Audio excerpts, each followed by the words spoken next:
in what looks like quite an attacking line. In fact, he's starting on the left-hand side with Gordon starting on the right-hand side in what looks like quite an attacking lineup for Newcastle today. 0-0, they play 30 seconds there. What's happening at the British Masters? Rupert Bell is there for TalkSport.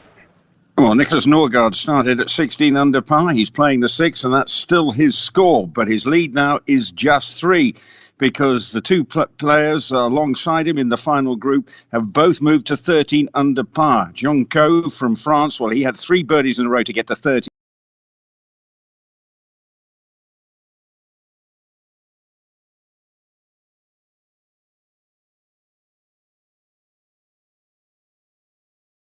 On the bench after recovering from concussion. Still no Dominic Solanke, who's out injured for Tottenham, and Richarlison picked up an injury in training this week, so he's not involved either. As Tottenham come forward with Son Heung-min down the left-hand side, approaching the penalty area, pulls it back in the central position to Papenata Sarr, and now out to the right-hand side as Porro will work it to Yves Bissouma. Scored his first goal for Tottenham in their last match against Everton, an absolute cracker as well.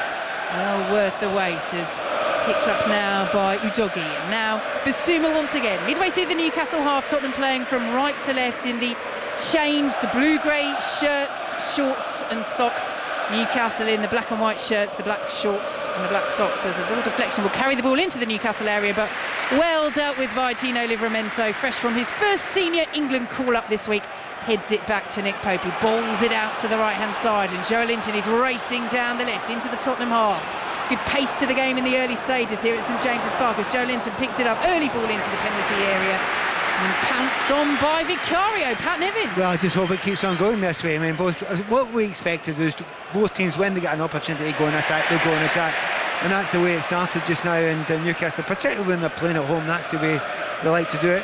I suppose the most intriguing thing we're waiting to see about Newcastle at the start of the game, with both Anthony Gordon and Harvey Barnes playing, who would play right, who would play left, and it's Anthony Gordon playing the right. To be honest, I don't think it matters to him. Right, central, or the left, or even behind the strikers. He's perfectly capable of doing all those. Yeah, and I'm sure we'll see them swap throughout the game as well. But as Pat says, Gordon is starting on the right and Barnes on the left. We'll take you through the lineups in a moment. But Vicario has the ball all in bright yellow on this cloudy, overcast day here in the northeast of England as the rain starts to drizzle down here at St James's Park, and Newcastle give the free kick away on the far side, so a good time to take you through the teams. Nick Pope in goal, back in the England squad as well, his first call-up since the 2022 World Cup this week. Alongside him in that squad, Tino Livramento. He is at right back for Newcastle, then it's Emil Krafft, Dan Burn and Lloyd Kelly making up the back four. Ahead of them, Longstaff, Guimaraes and Joe Linton, with Barnes and Gordon supporting Isak up top as the ball is forward, looking for the run of Kulusevski in that central position. It's collected by Lloyd Kelly out of the penalty area for Newcastle, left-hand side, forward to Joe Linton. Lovely ball to Guimaraes under pressure, and Guimaraes is trying to set Harvey Barnes away down the left-hand side. Sliding challenge from Dragoshin was a good one. Goes out of play for a Newcastle corner. Well, first test for Dragoshin, the Romanian centre-half, making his first appearance of the season in the absence of the injured Mickey van der Ven. Did well there. He did well there. The question in his pace, is he quick enough to stay with Barnes? In this case, just about. I think he's a wee bit fortunate it wasn't Gordon, because I don't think he would have stayed with him. Yeah, they might be swapping sooner rather than later in terms of which side those two are on. But let's see. It's Anthony Gordon preparing to take this corner for Newcastle from the far side. Pat 6-yard box, and that's where the ball goes, and the header is flicked across it. Will be collected by Son Heung-min for Tottenham out of the penalty area. He's very well dispossessed by Alexander Isak. Tottenham haven't really started well here as Isak goes for the chip, and it bounces off the top of the woodwork. Vicario on the stretch was beaten, and it's off the bar from Isak and bounces away to safety. Well, so unlucky, Newcastle's top scorer from last season. It's one of those cross-punch shots that rattles the woodwork as Newcastle have the ball inside their own half, and they've come so close to taking the lead in the early stages here at St James's. I would say 98% of players, I'd say, nah, bad cross, didn't mean it. It's Isak, he probably did. He went for the goal there. That was very, very unlucky, and the way he won the ball back as well. The way that this has actually started today, this actually feels like a cup tie more than a league game right from the start of the game. And he's so unlucky there. Keeper was not getting to that. Vicario really struggling. And I think you're spot on, Pat. You see that again. He's gone for it. He's gone for the chip. It's a really tight angle. It's a brilliant effort from Alexander Isak. And the woodwork, the crossbar, saves Tottenham. 6 minutes gone here on 5 Live. And we're goalless by the width of that crossbar here at St James's Park between Newcastle and Tottenham, as Joe Linton does well down the left-hand side. But the whistle's gone from referee Rob Jones. Just a little bit too much pressure on Pedro Porro. And Tottenham have a free kick midway inside their own half, far right-hand side. So Vicario in goal for them, the back four of Porro, Romero, Dragoshin and Udogie. Ahead of them it's Sarr and Basuma, with Kulusevski, Maddison and Audebert supporting Son Heung-min up front. But at the moment, it's Kulusevski who's playing through the middle. Son's out on this left-hand side, Audebert out on the right. So, again, as we mentioned, Dominic Solanke injured, Richarlison as well. Son has played through the centre already this season against Everton, got a brace as well in their last match, but at the moment, he's wide. Kulusevski's through the centre and Tottenham have a throw deep in Newcastle territory. I'll tell you who'll be interesting to watch as well, Audebert. Real skills. I mean, does the same thing quite a lot, but it's a good trick. He's got really quick feet, so we shall see when he gets 1-on-1 with the defender at some point today. Flag's gone up on the far side for an offside, and Newcastle have a free kick. Yes, arrived this summer, the 19-year-old Wilson Audebert from Burnley after their relegation, 25 million. Scored 5 goals for Burnley last season. Played pretty regularly in the Premier League as well, as we see a shot of Sandro Tonali on the bench, and there are still Italian flags emblazoned with his name adorning the stands here at St James's Park as Nick Pope sends the ball over the halfway line. Managed 62 minutes in the League Cup against Nottingham Forest in midweek, a tie that Newcastle won on penalties. He has been training throughout that 10-month ban for breaching betting regulations that was handed down by the Italian FA. Breaches during his time in Italy. But there's a complete difference, obviously, between full training and a full match. As Kulusevski through the centre, taking on Dan Burn, who gets the foot in, steers it back to Nick Pope. He clears over the halfway line. Here is Anthony Gordon, traps the ball well. He's got Isak ahead of him. Really good start this from Newcastle. Out to the left-hand side, and Harvey Barnes approaching the penalty area. Went for the curler! Not too far away. Newcastle have started superbly here at St James's. They look fantastic on the break. We know what Anthony Gordon's capable of, and of course Isak is just such a talented player. He's got the pace, he's got the vision, he's got everything. But Harvey Barnes, although highly rated, I still think he's one of the most underrated players in the Premier League. I think he's a brilliant football brain, and certainly as good as the players that he's playing alongside today. Very unlucky not to get some any games last season. There was injury, etc. But keep an eye on him. He is a special player if he gets a game every week. Tottenham in possession. Maddison really pressured though outside his own penalty area.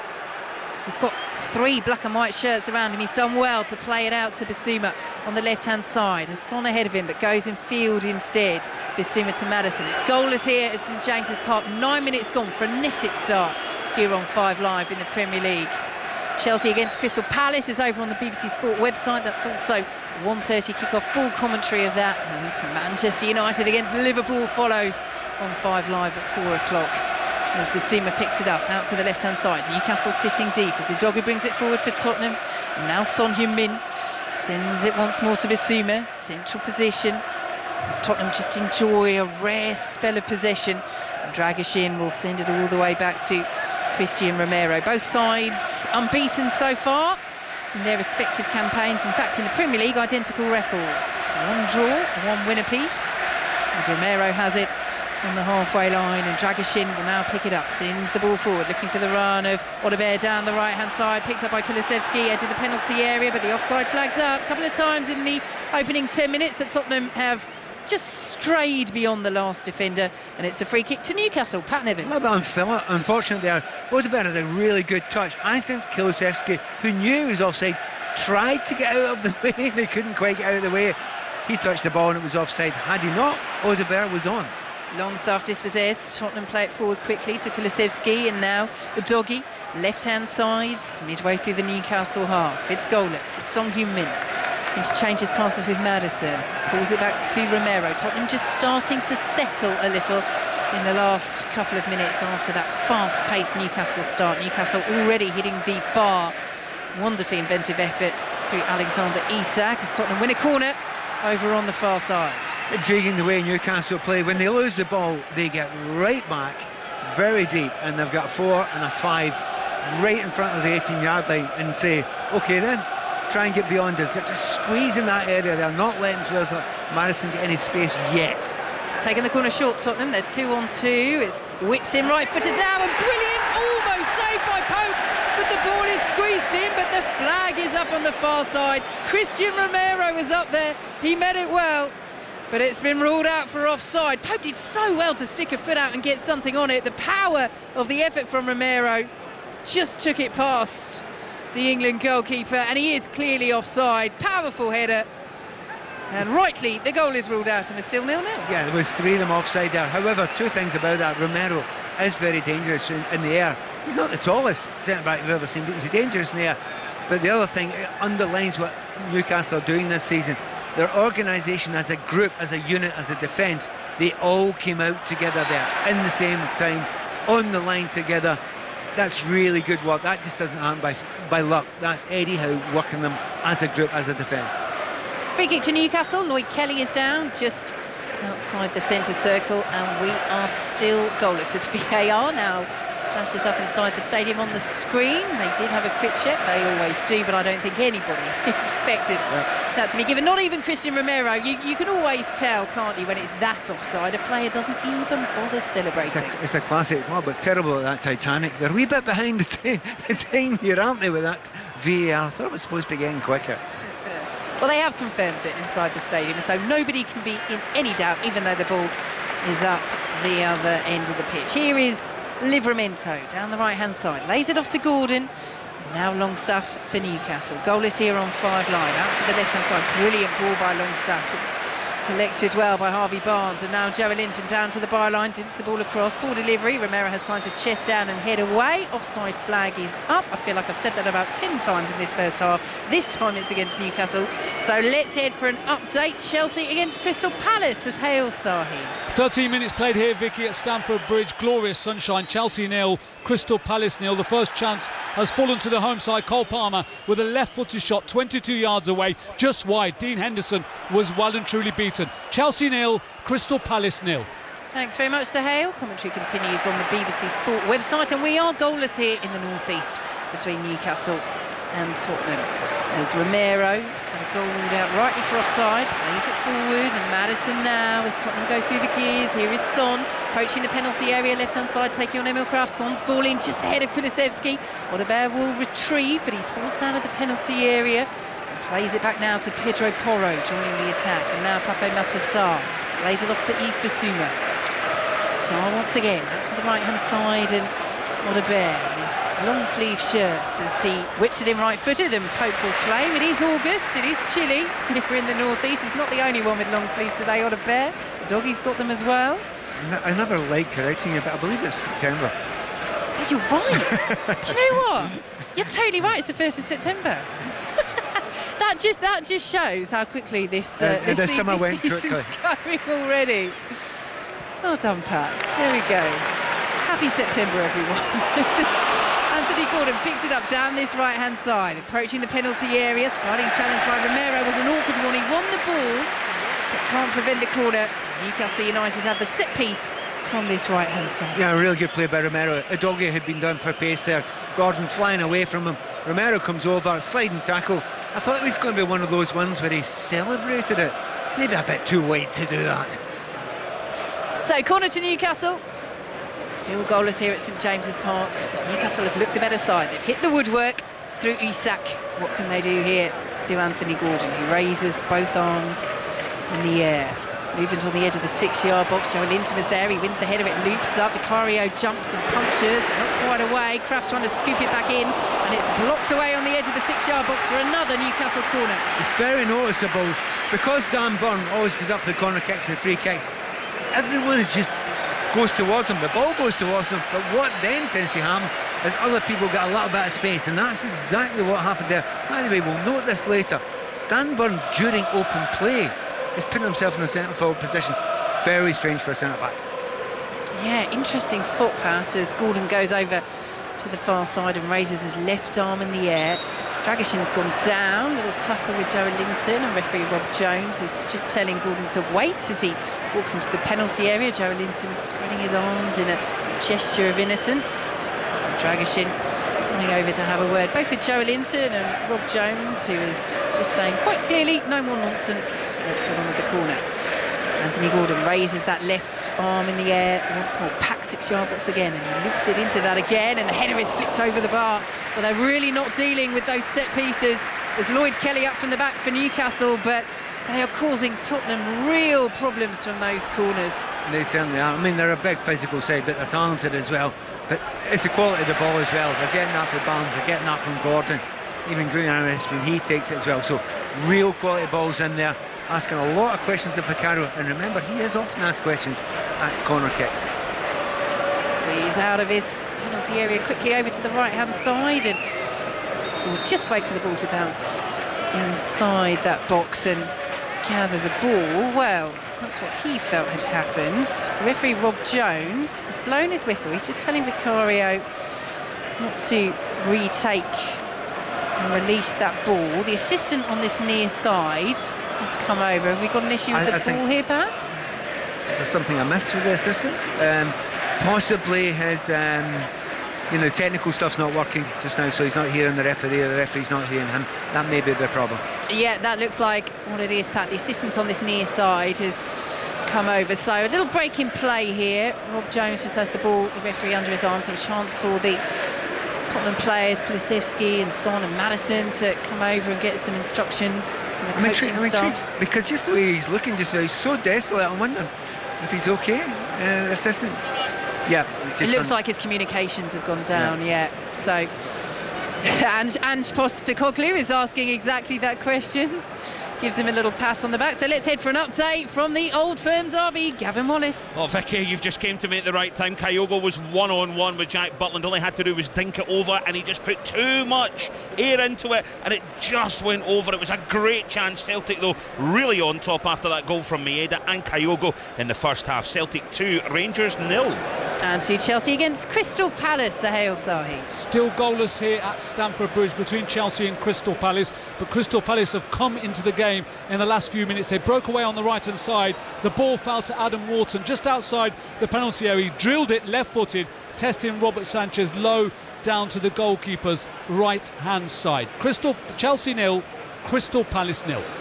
Thanks very much, Sahel, and commentary continues over on the BBC Sport website. They're still struggling to get the communications sorted here, so Newcastle's players have brought the ball into the centre circle, and Nick Pope's come up as well, and they're just passing the ball around between them. As we say, it is a slightly chilly September afternoon here in Newcastle. I'm very confused before we go further. Is it communications? It's just the way he was walking, the assistant referee, and now he's put a top on, which is unusual, unless he's cold, which he shouldn't be because he's running about quite a bit there up and down the line. Very unusual situation. Just go back to Chelsea for a moment there. You know, for all the madness, and Chelsea are always interesting, aren't they? But you look at that group now and that team now, that's actually beginning to look a wee bit grown up. And you just never know. I think they might be among the most interesting teams to watch this season. Not saying they're definitely going to get top 4, but with the likes of João Pedro coming in, looking a bit special just now. Well, we're still waiting to see exactly what's going on here with the linesman, whether it is a communication issue or whether it is a slight injury. So Newcastle's players have got a couple of balls on the pitch, and they're knocking the ball around. Tottenham's players are doing the same as well.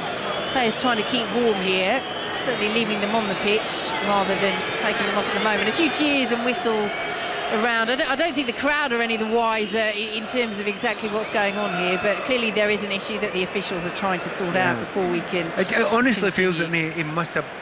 I mean, it's really, really strange because the referee's pointing to his technical equipment, and then he's also doing the movement for change, substitution. So I think there might be a wee bit of injury. And just watching the body language of the assistant referee when he walked up there, to be fair, he didn't look comfortable.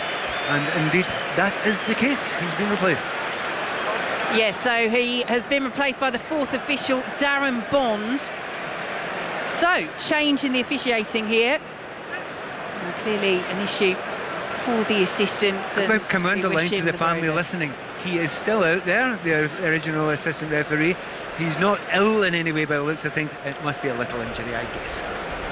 Yes, it is that intensity of having to run the line, isn't it, that you need to make sure that you're moving freely. So, after all that, it's a drop ball for Tottenham inside their own penalty area. It's still goalless, approaching the midway point of the first half, but we will now have a significant amount of added time at the end of this first half. 0-0 as Tottenham work it out to the left-hand side. Basuma challenged by Longstaff. The ball goes out of play, and it will be a throw to Tottenham midway through the Newcastle half. Newcastle have already hit the woodwork through Alexander Isak so far this afternoon. Tottenham with a goal ruled out at the other end, rightly so, offside against Romero, as Vicario plays it out to the left-hand side, and Son Heung-min, Kraf wins the header. Longstaff will win the second ball, and Kraf will play it forward to Livramento and steers it back under pressure to Longstaff, who plays it out for a Newcastle throw off Udogie. Big chance at Chelsea, Sohail Sahi. Yeah, still 0-0 here, Vicky, but a huge chance for Chelsea. It was a ball from the right-hand side.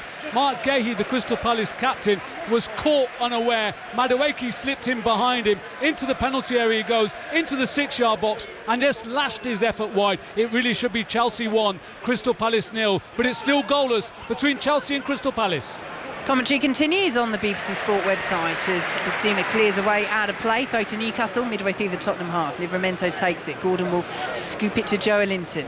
Plays it back to Gordon, all very central and congested, but Newcastle are playing around those blue-grey shirts well.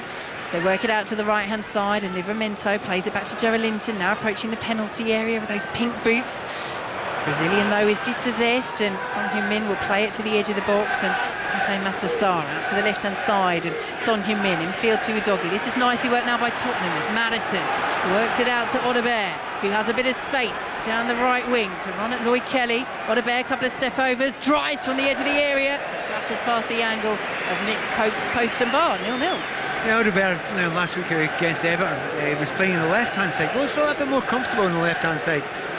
He can, go inside onto his right foot and have a little bit of a shot. Seems not quite as comfortable over there on that right-hand side, but we shall see. He's just a little bit slow to take on his defender there. Got the shot away, but not on target. So still goalless here, goalless at Stamford Bridge as well, between Chelsea and Crystal Palace. Manchester United against Liverpool coming up with John Murray and Dion Dublin from 4 o'clock on 5 Live, as Newcastle have the ball just outside their own penalty area, playing from left to right in this first half at St James's Park. Ball forward to Isak, powerfully thumped away by the head of Dragoshin, in for the injured Mickey van der Ven for this game, as Maddison picks it up, central position, plays the ball into the area looking for the run of Son, headed away by Livramento. Guimaraes will bring it down, Longstaff plays it forward, but it's inaccurate and won't be picked up by Isak. You can hear the groans rumble around St James's Park. Livramento slips and Romero plays it forward. Poor ball though from the Argentinian. It's all the way through with Nick Pope, Pat Nevin. One of the most difficult things in a game that's so tight like this, and players are playing at high pace, there's very little space in the midfield, and you get real difficulty getting certain types of players into the game, such as Guimaraes and Maddison, and neither of those players have had much impact yet. However, they will when the space opens up. Tottenham in possession, just inside the Newcastle half. Good work by Kulusevski, gets it back from Son. Odobert's arriving, Kulusevski's ball in his paw, gets it back off Kraft though. Son now, edge of the box, pull back to Pape Matar. Fierce shot, beaten away by Pope. Might spin out for a corner. Indeed it does, just the left-hand side of that corner flag. That was a fierce effort from Sarr. It was, he must have been looking at his mate Basuma scoring a cracker last week. Tried the same. Taking the corner short, Tottenham, it's played in, cleared away on the edge of the 6-yard box, collected once more by Odobert, and Newcastle once more sitting deep. Here is Romero, squares it to Basuma, and now Udogie. As Tottenham force Newcastle back towards their own penalty area. Son Heung-min now up against Emil Kraf. Son Heung-min whips it in, it's just flipped away by Lloyd Kelly and collected over on that far side. In fact, Poro will allow it to run for a throw. Goal at Chelsea, Sohail Sahi. Chelsea 1, Crystal Palace 0. Nicholas Jackson with the goal. It was quite a wonderful counter-attack move from their edge of their own penalty area. They swept forward Chelsea in numbers. It was Madueke to Palmer, then to Jackson, and he poked it home 2 yards away. Chelsea 1, Crystal Palace 0. Thanks very much, Sir Hale. Commentary continues on the BBC Sport website as Kulusevski has it just outside the penalty area. Shot is blocked away again by Kraft. That's been the pattern of play for Kulusevski over the last couple of minutes. But Tottenham in the ascendancy at the moment. It was such a bright start to this game from Newcastle. They hit the bar early on through Isak, but at the moment it's Ange Postecoglou's side in control. Up to the right-hand side they go, and Son now pulled back to James Maddison. Oliver on the move. Maddison is tripped by Guimaraes, and it will be a free kick to Tottenham, a third of the way inside the Newcastle half. Yeah, Maddison tripped there. He's trying everything to find space. He's been at left back, he's been at right midfield, he's being in the 10 position where he wants to be most of the time. He cannot find an inch of space yet. Well, he is a player that Newcastle have tried to sign in the past, but Postecoglou saying he's seeing signs early in the season that Maddison wants to take his game to the next level. Here's Oliver outside the area again. Newcastle blocked the ball away. Recycled on the right-hand side, collected now by Son Heung-min. Left-hand side of the penalty area. Down to the byline, pulls it back to the edge of the box once more. Kulusevski lays it off to Sarr, goes for the curler this time, and again Pope beats away. And again, it's another Tottenham corner. Seemed a bit unnecessary, that. I mean, that looked like a shot you could just lean down and pick up, you know, but he's pushed it to the side. He's taken no chances whatsoever. There was no power on it at all, so almost a free kick, a free corner kick to Tottenham Hotspur. And when that happens, sometimes that can lead to bad news for the keeper. Yeah, I just wonder whether he's got that previous effort that came in a couple of moments ago, which was much fiercer, still in his mind, and he's just beaten it away with pretty much the same movement. But as you say, Pat, slightly needless to concede the corner. Tottenham take it from the right-hand side, licked away by Newcastle, but collected by Son Heung-min, still just inside the penalty area, pulls it back to Ibissouma. Now back out to Son as Tottenham are forced out of the box. Left-hand side, nice little bit of play by Son, past Kelly, who then pulled him back, and that's going to be a yellow card for Lloyd Kelly as well. Well, a little bit needless there because he had flicked it past Kelly, but I think Newcastle might have covered that ball. Well, you say flicked it past, it was a nutmeg, and that may have annoyed him just a little bit.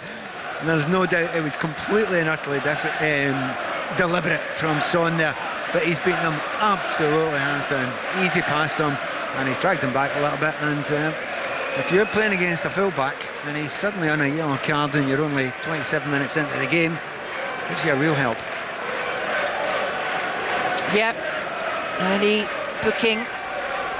Well, not so early now, 28 minutes gone, but still not one that Lloyd Kelly's going to want to have for over an hour to play still in this game. It's goalless, Tottenham on top at the moment, as Maddison stands over this on the left-hand side. Delivery is swung in, cleared away by Livramento, just in front of that near post, comes back out to Oliver, who will lay it off, central position to Porro, who drives. Not a bad effort, but a yard or so over the bar, never troubling Nick Pope, 0-0. Do you know what's very noticeable about Spurs? You've got what goal, you see a lot of games in the Premier League just now. There's chances to shoot from 25, 26, 27 yards.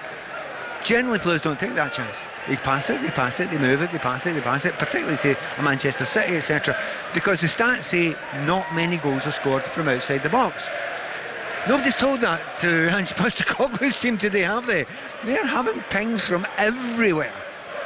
And it's an interesting one, Pat, because coming into this weekend, Tottenham have had more touches in the opposition box than any other Premier League side this season. But you're right, at the moment, every time they get a side of goal from 20 yards, as Gordon runs down the other end and Vicario comes out well and claims, they're very happy to. And it's not even when they get a side of goal, it's when they have the ball in and around the penalty area. The pullback is always looking for the edge of the D, whichever player might be there, whether it's Sarr or Bissouma. Interesting strategy from Tottenham. They've gone close a couple of times. Yes, I think that's an Ange thing. You know, keep on putting them on target. Some will spill off the goalkeeper. There's a slick surface out there because it's been drizzling for a little while as well. But of course, you always have to remember deflections. If you get any deflection of goal at all, keepers can do nothing about it. Now to the right-hand side goes Tottenham and Porro. It's goalless here on 5 Live. Manchester United against Liverpool, our commentary coming up from 4 o'clock as Newcastle rob possession on the halfway line, and Isak is bombing down this left-hand side, approaching the penalty area. Couple of touches, did well to hold on to it and wins the corner. He is phenomenal when he gets the ball at his feet, Isak. He runs at players, and if they're caught up with him, you think, well, you've lost it now. But he has got this amazing ability to take little bumps off of the opposition players, but still seemingly have it under control. Always seems to get something out of the end of it. This time, a corner. So corner to Newcastle. Anthony Gordon over to that far side as the players line up again on the edge of that 6-yard box. Blue-grey shirts of Tottenham, the black and white of Newcastle. As Gordon on the far side prepares to swing this in. They've got two players in Craft and Longstaff on the edge of the penalty area. Will he go for the 6-yard box again? Yes, he will. Good punch by Vicario. Now falls to Longstaff, just inside the box now, trying to cushion it back in. It's intercepted by Tottenham, and Udogie will bring it forward, and Tottenham can break here. Kulusevski gets his head up, sees the run of Odobert. Kulusevski will run it down the left-hand channel for now. Pursued by Kelly, who's on a yellow card. Kulusevski approaching the byline, just checks outside the penalty area, now does play the ball in, and from one end to the other, Tottenham corner. Kind of sums this game up a wee bit. You think someone's controlling it, and there is a lightning break that 3 seconds later you're in the opposition half. The problem for Kulusevski there was only one player that could stay with him in a light blue shirt. That was Odobert. He's not the tallest, he didn't want to flag it in there. But a very open game, and a game that probably deserves a goal. Well, it's a game that has never failed to give us a goal in the Premier League. 59th time these sides have met in this competition. Can Tottenham find one here? Maddison plays it low to Son, edge of the area again. Porro's effort blocked away on the edge of the 6-yard box. The follow-up blocked once more by Longstaff. Porro tussling with Longstaff and does well to stop the Newcastle counter. Romero picks it up, then plays it off Sean Longstaff, who's looking at referee Rob Jones and saying, well, hang on, was I not blocked off there? But the decision is Tottenham throw, and again, that's it. That was a training ground move. Maddison to Son, edge of the area. Porro this time launches it, cleared away by Newcastle. You know, I'll try and get some stats at half-time, but their number of shots from outside the box, this is not a fluke. This is something that's worked on by Ange Postecoglou. Really neat the way they worked that corner kick there. There was a cracker of a set-piece corner kick, free kick yesterday, which led to a brilliant goal, but that was well thought out. So Newcastle throw, third of the way inside their own half. They started so brightly, they hit the woodwork through Alexander Isak, but as the half wears on, Tottenham very much on top, and they're putting on the pressure outside the Newcastle penalty area. Livramento has it deep in his own territory. Udogie has stepped right back up from left back to pressure him. Newcastle still have it. Kraft trying to alleviate that pressure. Gordon gets a touch. Dragoshin steps up inside the Newcastle half and wins that header, the Romania centre half. Longstaff trying to keep it in, won't do so. Tottenham throw, and Dragoshin's applauding. What have you made of him? He's in for the injured Mickey van der Ven, Tottenham's player of the year last season. Big blow before this game. But in terms of his performance so far, very, very steady. You know, he's been handheld by Dan Burn, so he's not doing anything incredibly complicated. He's just making sure he looks along the line and he does the sensible thing. So well coached at the moment.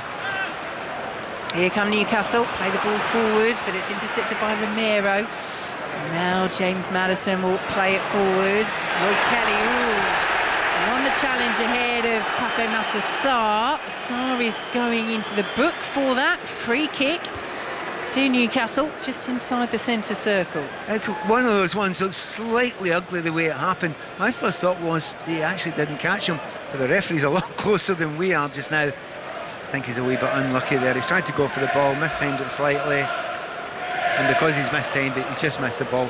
Classic one in slow motion, looks bad, wasn't deliberate. Yeah, not deliberate. There is contact just above the ankle. It's glancing. As Pat says, slow motion always makes it look worse. VAR always do have a little check, but Roy Kelly is getting up to his feet. Let's head back to the old firm, Gavin Wallace. And it's another goal for Celtic, Vicky. It's Celtic 3, Rangers 0. Callum McGregor, the captain. It was really poor defending from Rangers. He's out on that far right-hand side. He cuts inside onto his right foot, but 23 yards for goal, and unleashed a rocket. Celtic 3, Rangers 0. Thanks very much, Gavin. So all going very well for Ange Postecoglou's former side. They have Tottenham drawn Rangers in the Europa League this season. So he's sure he'll get a warm reception at Ibrox. They'll very much be looking forward to seeing him. I think everyone in Scotland was very, very keen when that came out to talk about that. But just watching, I've actually got a little screen here. To be honest, it's that is a brilliant finish. Nothing the keeper can do about that. Butland, however, he should have done better to the original shot from outside the box by Kyogo. Why does it not surprise me that you're the consummate multitasker? Actually, there's a little deflection on it, so he's done well. James Maddison plays the ball back to Vicario. Newcastle's turn to put on a little bit of pressure out to the left-hand side, and Livramento will pick it up right-hand side. He's barged over by Udogie there. Says St James's Park referee Rob Jones agrees. And it's a free kick to Newcastle, deep in Tottenham territory. Let's head to the cricket. Eleanor Oldroyd. Glorious afternoon at Lords, and 147 for 4 Sri Lanka, so they still need another 336 runs to win. England needing 6 more wickets. Couple of shots from Dinesh Chandimal in the last Chris Woakes over. Could easily have flown to fielders, but they didn't. They went for 4 instead. He's on 24, Matthews 36, Sri Lanka 147 for 4. Thanks, Ellie. Commentary continues over on Sports Extra. A bit needless there from Udogie as Anthony Gordon stands over this for Newcastle United. It's still goalless, 5 minutes to go until the break. It's a good delivery, well flicked away on the edge of the 6-yard box by Yves Bissouma. Really important header because Harvey Barnes was right behind him. It looked as though he was getting to that. He didn't because of Bissouma's intervention as the ball goes out of play for a Newcastle throw over on the far side. They take it quickly. Here's Lloyd Kelly bursting into the penalty area. Brilliant finish! Super goal from Harvey Barnes. Edge of the 6-yard box on the volley. That is outstanding. What a way to give Newcastle the lead against Tottenham. Yeah, they were looking really dangerous, both wings. Earlier on I said to you, Harvey Barnes for me, although highly rated, it's one of the most underrated players in the game. That finish is astonishing because it's at an angle coming back to him, an incredible pace. Most players want to take a touch there, or if they try and redirect it into the goal, it goes anywhere, over the bar, you name it. He has just nailed it into the far corner. That is a magnificent goal. Knew it wouldn't be 0-0. Yes, true to form, true to history, this game has given us a goal. It's a super finish. The ball bounces just before he hits it, but he catches it on the half volley and celebrates with the archery celebration as well. And Pat, just talk us through the way that he guides that ball in, because it is a finish of the highest quality. Well, it's been zipped from wide and it's bounced, so it's skidded off the surface, but it's skidded high. It's up about 1.5 feet, and he still managed to guide it with the outside the side of his right foot. Brilliantly done. Technique is world class. Outstanding goal from Harvey Barnes. Scored 5 for Newcastle last season. This is his first of this campaign, and it gives them the lead with 7 minutes plus added time to play before the break against Tottenham, who are looking for the immediate response. Here's Odebear over on the far side. Joe Linton with the block. And Tottenham with the throw. Yeah, as I said, I think this game deserved a goal. Actually, either team were deserving of it as well. It was a very, very even game. But I suspect, even though it's been quite open, that'll probably open up even more. By the way, this place is rocking, isn't it? They love it. Newcastle win the throw deep in their own territory. Well, St James's Park has not been a happy hunting ground for Tottenham in recent years. Heavy defeats on their last 2 visits here. 4-0 last season, 6-1 the season before that. And Ange Postecoglou talking ahead of this game on that 4-0 last season, saying, we lost probably for the first time under me our composure in a game. So how composed can Tottenham say after conceding the first goal here as Vicario plays it out to Yves Bissouma. Dragashin will play it forward now to Pape Matar Sarr, who steers it back to Vicario, but Newcastle have got a second win here after that super finish from Harvey Barnes.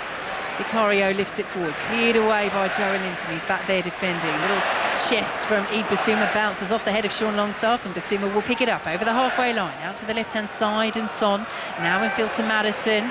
It's fouled by his counterpart number 10, Anthony Gordon. Maddison. Clever though, isn't it? Every time he gets it. It doesn't matter who's in nearest Newcastle player, they sprint to Maddison, give him no space at all, and it's killing a lot of the, what they would have as a creativity, because Maddison's been pushed further and further back.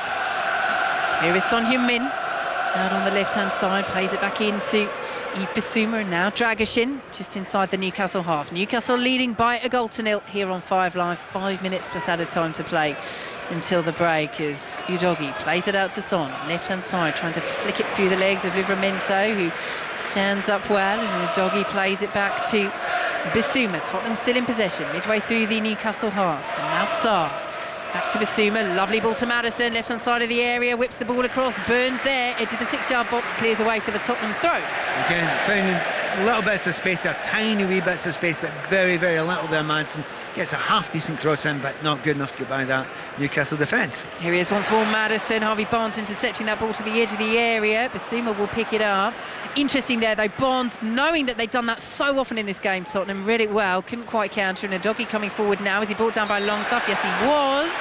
Is this going to be a free kick or a yellow card as well? The answer is the latter. I think positionally there, the fact that Udogie had the momentum going towards the penalty area has seen Longstaff go into the book. Struck me as a little bit harsh, that, and maybe particularly because Udogie does the old dive after it.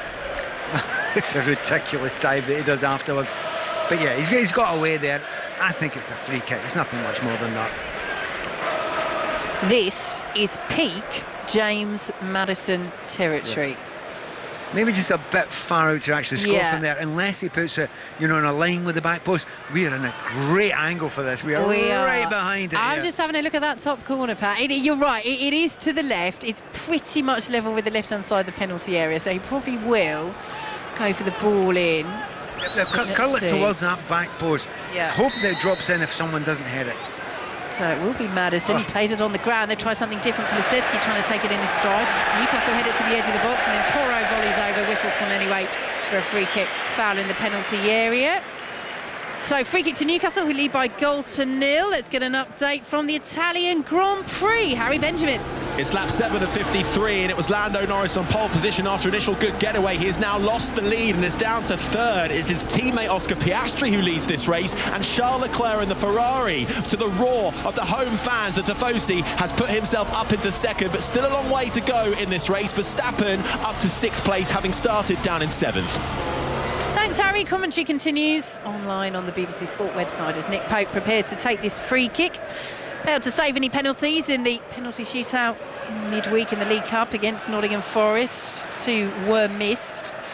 And this fascinated me because he said, and I always wonder this about goalkeepers, he said, I'm counting those as saves. Yep. I might not have saved them, but I still miss them. I'm on his side, actually. Little goalkeepers union here. But you put the player off, you've done your job, you've done something on the goal line, and it's worked. Yeah, so why not? 100% agree. Any player who takes a penalty kick has got the goalkeeper to some degree in his mind. Newcastle with the ball just inside the Tottenham half. They lead by 0-0. Harvey Barnes with a stunner. First time effort, super control. Gives them that advantage as Anthony Gordon won't reach that ball, and Romero will shepherd out for a Tottenham goal kick. Pat Niven. I think Eddie Howe will be a wee bit disappointed with that. That was a good position there, Livramento. It's an easy pass to Gordon, but if you put it in front of him, even Gordon just looked at the man who was coming across, and it was that man Romero, and thought, nah, I'll not bother with that one because you're not going to get it, you're not going to win it. And but he's chasing down now, and it's, a real lift for Eddie Howe's team to get that goal when they did there. There's a real confidence through their team now. Romero almost getting into trouble there, cleared the ball away. Isak charged down well. Maddison's now lost it. Longstaff slipped though as he won it. Joe Linton has it. Isak can't trap it on the edge of the area. Well, about 5 players have failed to retain possession there in the space of about 7 seconds. Could have been another Newcastle goal, could now be a Tottenham counter. Kulusevski out to the right hand side, and Audebert on the halfway line plays the ball back to just outside the centre circle, and now James Maddison has it on halfway out to the left, and Son Heung-min. Newcastle leading by 0-0. Applause for Sandro Tonali warming up away to our left-hand side as picked up by Yves Bissouma, edge of the D, might go for goal, but he's crowded out by black and white shirts. Out to the right-hand side he goes instead, and now Sarr. Maddison once more, 25 yards out, central position, finds Son Heung-min, breaking into the penalty area, a couple of step overs, tried to trick his way through, but couldn't get past Gordon, and it's cleared away by Emil Kraft. Yeah, Son just peripheral to the game, Son, but you just wonder if they could get a little bit more of the ball to him. He's had one really good moment, and they ended up getting fouled with it, but so far, still peripheral. And I was going to ask, would he put him central? He's just drifting into that position now coming back out to the left-hand side as Bissouma sends it back to Dragusin. Must be a temptation at some point. You know what Ange Postecoglou's like. If it's getting near the end of the game, well, that was agricultural by our man Joe Linton over there, who is Yeah, he does that now and again, doesn't he? He would clothesline the player last week, which could have been red. It was only a yellow. He very much got away with that against Neto, stopping the Bournemouth goalkeeper, bowling the ball out quickly. Odebear's all right there when we play on. No further punishment for Joe Linton, as it's picked up by Udogie. Tottenham still trail here at St James's Park as we enter 5 minutes of added time at the end of the first half. Chelsea still leading Crystal Palace by 1-0. That also a 1:30 kick-off. Manchester United against Liverpool coming up at 4 o'clock, and Celtic 3-0 up against Rangers in the Old Firm derby. A Sar's delivery. Maddison will win the header on the edge of the 6-yard box, can't control it. Newcastle clear it eventually with Byrne, but don't really get a huge amount of distance on it. Dragishin's completely missed that though, trying to trap midway through the Newcastle half. Isak wins the header. Gordon and Guimaraes between them can't hold on to it, and Dragishin is there now pinned there by Joey Lynch, and then that's going to be a yellow because he's just done one over the far side that he's got away with, but I think that is accumulation of fouls there, and he's into the book. I completely agree with you, and it wasn't just that one, there was one before that as well. And you know, he's a wholehearted player, he's a physical player as well, but a little bit unnecessary there. And he's another one who managed to tread slightly lightly between now and the end of the game, because that is a big part of his game. Yep, 3 Newcastle players on yellow cards: Joe Linton, Kelly and Longstaff. Sarr in the book for Tottenham. Tottenham who are looking to find this equaliser on the stroke of half-time. Unbeaten start, just 2 games gone. An unbeaten start so far to this Premier League season. Porro stands over this. Free kick just to the right, midway through the Newcastle half. Swung in, Dragishin was in there, won't reach it. Son collects it as it spins outside the penalty area. Fans saying it's gone out, referee disagrees. Son will play it to Maddison, left-hand side of the box. Maddison will play it off Anthony Gordon, and it will be a throw to Tottenham. And Maddison's playing, come on, let's play a little bit more quickly. And Dragishin listens to him, takes the throw, but then sees it fired off his own shins by Anthony Gordon, and Newcastle United have a throw deep in their own territory. Pat Niven. Yeah, once again, so I'm trying to get the ball under control there. Maddison trying to do exactly the same, but it's a wall of black and white shots. Every time they get it, they're very, very composed when they lose the ball. Newcastle, they get back, they work hard, they get into a shape, and even players you expect not to maybe enjoy that as much, you know, particularly Bruno Guimaraes, they're all doing it as well. It's a really hard working group unit at the moment. Joe Linton trying to wriggle his way through on the halfway line. Romero covers, sends it back to Vicario, closed down quickly by Isak, so Vicario lifts it out to the right hand side, and Odebear is up against Kelly. Kelly does well and plays it back to Nick Pope. Pat Niven. I just wonder about Odebear, you know, over that right hand side. He's getting no change whatsoever out of the full back there, so you know, well done Lloyd Kelly for doing that, because Odebear has got some quality. 2 things you can do now if you're in Postecoglou: switch him, get him to the left where he does look a little bit more comfortable, and I think he'll be a wee bit more dangerous, or else you look to the bench, and of course Brennan Johnson would be sitting in there as a possible obvious replacement.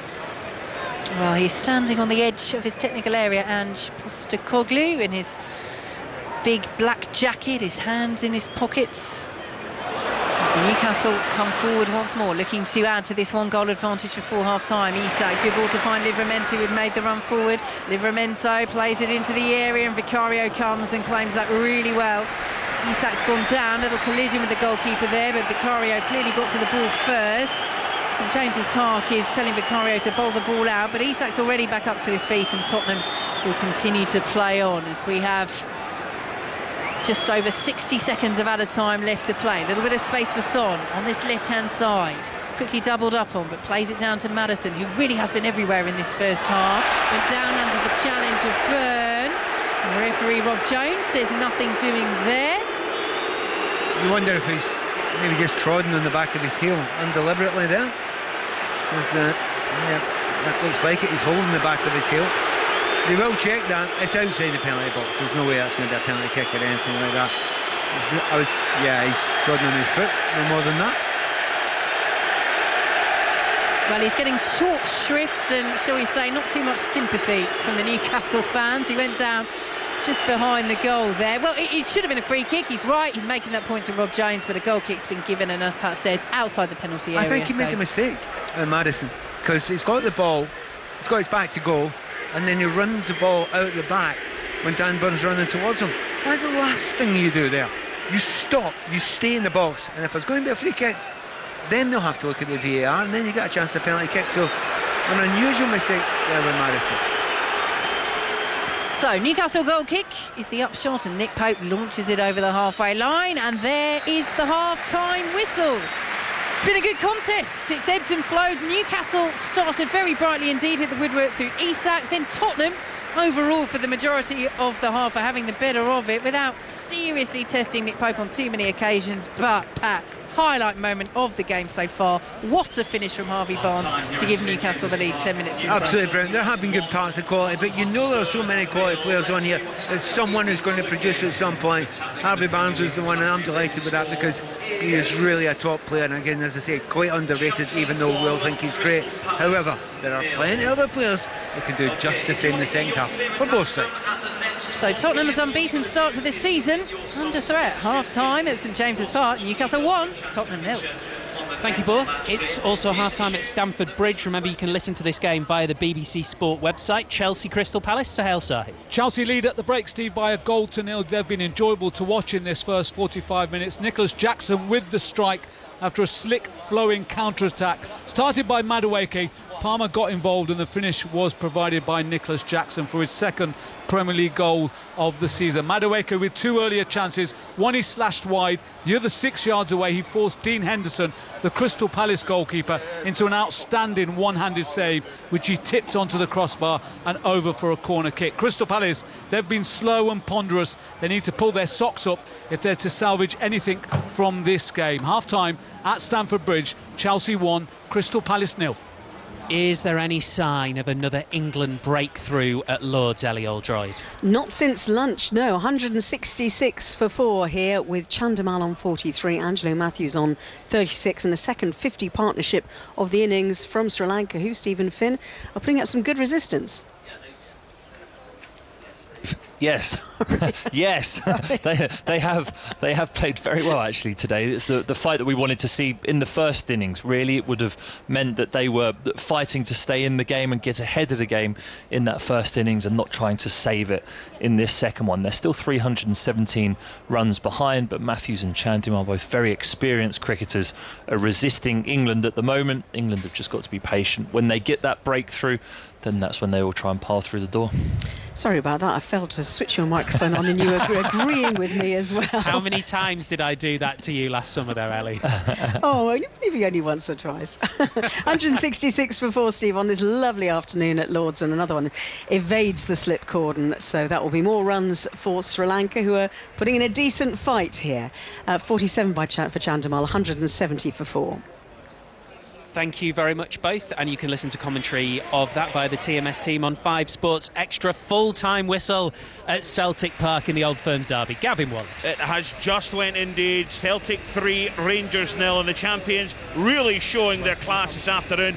Dyson made it, and Kyogo got the net in the first half, but the standout goal, Steve, came on 75 minutes. His captain Callum McGregor cut inside from the left-hand side. It was really poor Rangers defending. They didn't get rid of the ball whatsoever, and he let rip a rocket with his left foot right into the right-hand side of Jack Butland's goal. Bad news for Rangers as they now trail Celtic and Aberdeen by 5 points. Celtic 3, Rangers 0. Great afternoon of live sport for you on 5 Live. Right now on the BBC Sport website, it's the Italian Grand Prix from Monza. Harry Benjamin is watching. 53, Lando Norris started this race on pole, fell down to third, has just come in for his first pit stop and has peeled out an 8th spot. It's Oscar Piastri, his teammate, who leads though, building a nice gap to Charles Leclerc of nearly 4 seconds. Still a long way to go in this one, 53 laps total. We've had some brilliant amateur golf performances over the course of the last couple of weeks, and the Curtis Cup is building to a thrilling climax.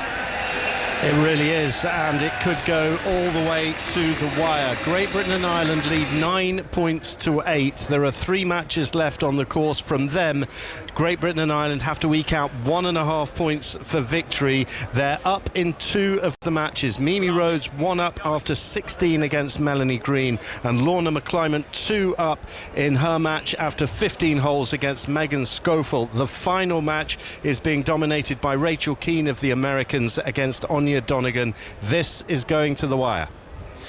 A seamless half-time so far. Ellie forgot to turn Stephen Finn's microphone on, and I didn't even say the name of the golf correspondent. Thank you, Ian Carter. Other than that, we're absolutely flying. We'll be back for second half commentary shortly of Newcastle 1, Tottenham Hotspur 0. Chelsea versus Crystal Palace is available online, and we will start the build up to Manchester United versus Liverpool. Full commentary from here inside Old Trafford at 4 o'clock. We'll do it all after the news on 5 Live with Fraser Denton.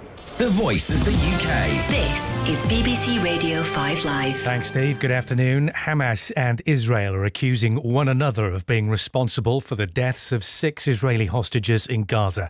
The Israeli army says they were killed as its soldiers neared their location. Hamas says they were hit by Israeli airstrikes.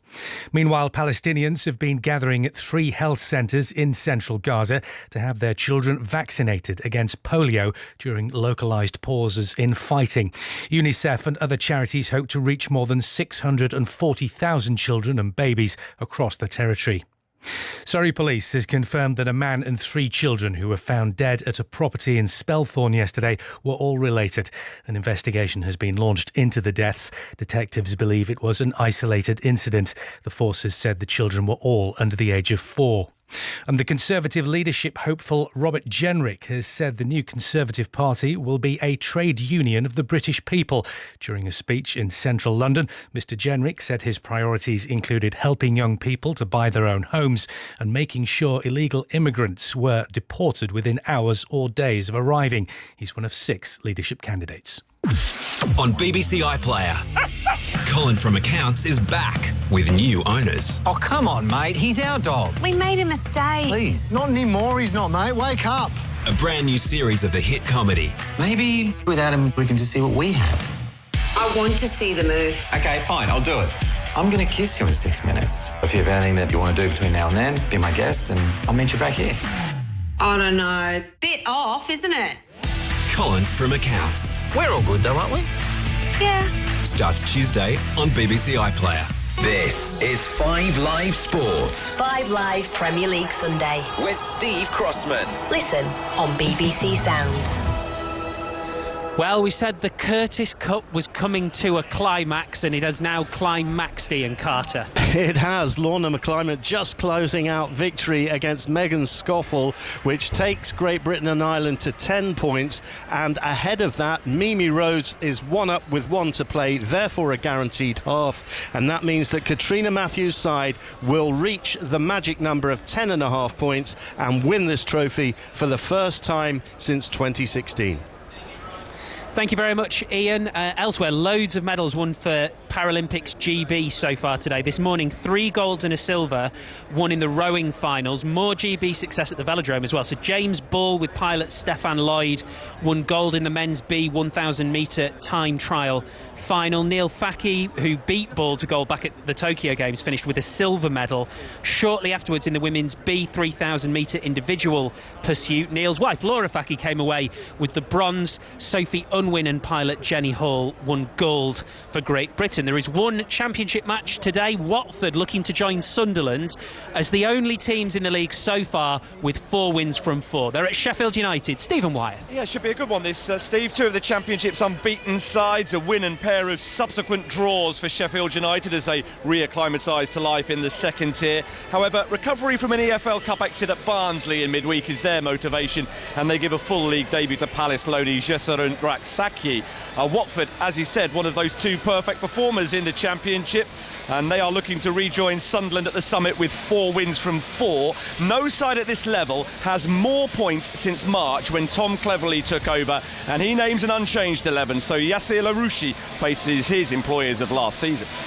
Back to Lords and an England wicket, Ellie. Yes, much needed breakthrough. Angelo Matthews is the man out. Played really well, real stickability, but Shoaib Bashir has just captured his wicket. Good catch by Chris Wokes, but he was out for 36. 174 for 5 now. Dinesh Chandimal has reached his 50 of 42 deliveries, but they are still 309 away. Sri Lanka and England are 5 wickets away.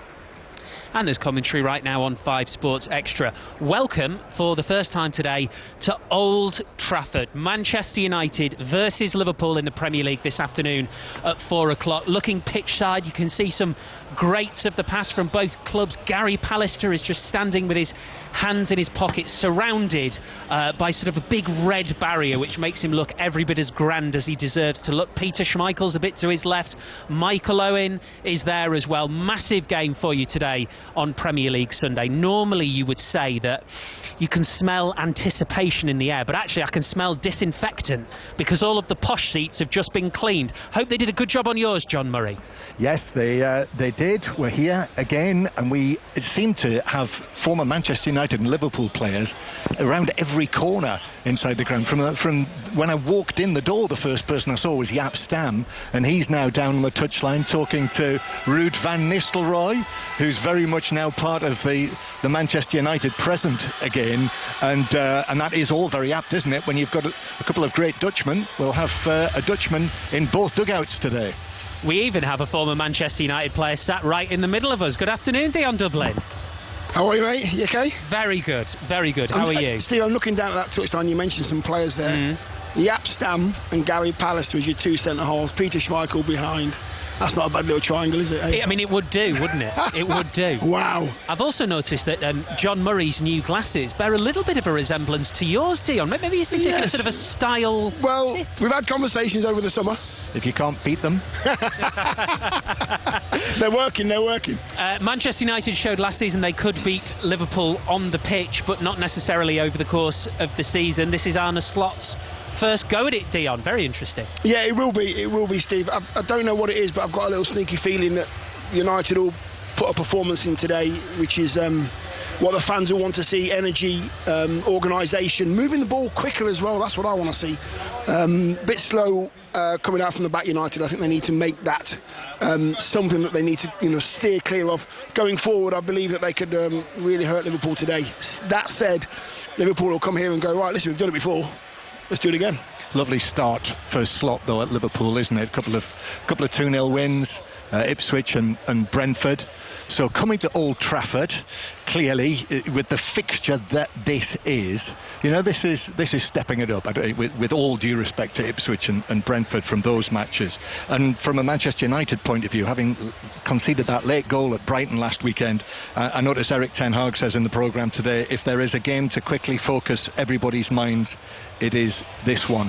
And it does feel that even though here we are, we're only just into September, it is only the 3rd Premier League match of the season, but it's carrying a lot.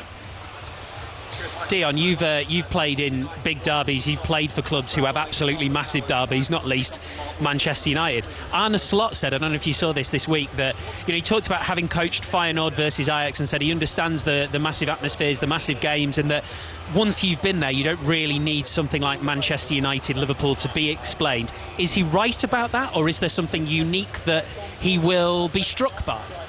Yeah, there is something unique about this game. I just think it's the size of the football clubs. I think the size of their fan base and how far they spread, worldwide as well, which I think sort of sets it apart to most. However, a derby is a derby. Having played in Cambridge United versus Peterborough and the Old Firm, and that's the one I meant, Cambridge versus Peterborough. There you go. But I've played all levels, Steve, and it does really need no explaining to the players when you're in the dressing room before the game. There's little pointers that the manager will give you, but you don't need motivation. You shouldn't need motivation playing against a team and players that you actually hate when you go over the white line, but you have to keep that composure to make sure that you perform at your best and don't get too carried away with the physical emotion of the game. Do you know one thing that struck me today, coming to Old Trafford for the first time this season, is that as I drove into the ground, there's a advertising board, and who's the main figure on there? It's Kobbie Mainoo. Then came into the ground at the same time that Kobbie Mainoo was actually arriving, and as they say, the crowd went wild outside the ground.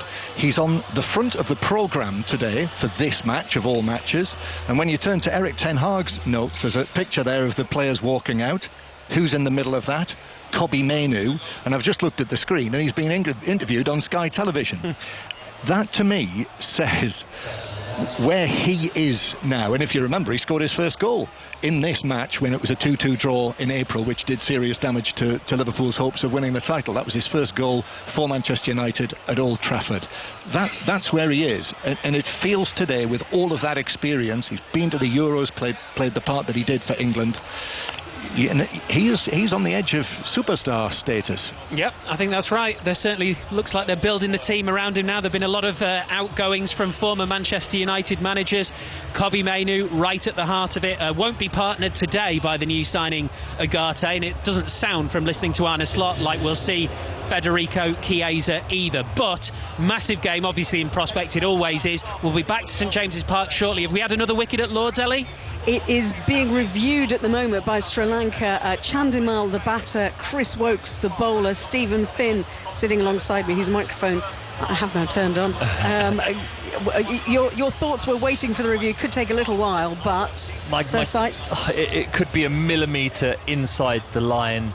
So the question is going to be whether it's hit him inside the line of off stump or whether there's an inside edge on it, actually. Tiny inside edge, potentially. Come back to us, we will tell you what the result of that is, but it could well be not out. We will do. Thank you very much both. So Chelsea 1, Crystal Palace 0, half-time. Second half commentary available right now via the BBC Sport website. You can listen to the cricket on Test Match Special. You can listen to the end of the Grand Prix via the BBC Sport website. Here on 5 Live, Manchester United, Liverpool to come at 4. Before that, the second half, Newcastle 1, Tottenham 0. Pat Nevin and Vicky Sparks.